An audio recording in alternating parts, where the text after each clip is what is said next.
Adanya aktivitas lempeng Indo-Australia diperkirakan menjadi pemicu terjadinya gempa Garut dengan kekuatan 6,4 skala magnitudo pada Sabtu 3 Desember sore.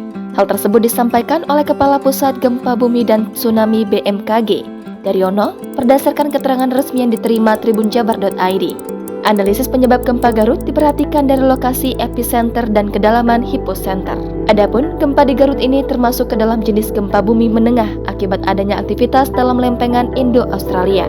Lebih lanjut, Daryono juga menyampaikan bahwa hingga pukul 17.20 waktu Indonesia Barat, hasil monitoring BMKG belum menunjukkan adanya aktivitas gempa bumi susulan. Terusan gempa lagi nih.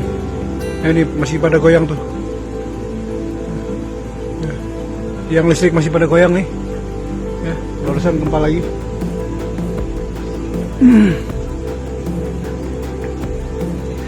Nih, itu warga pada keluar.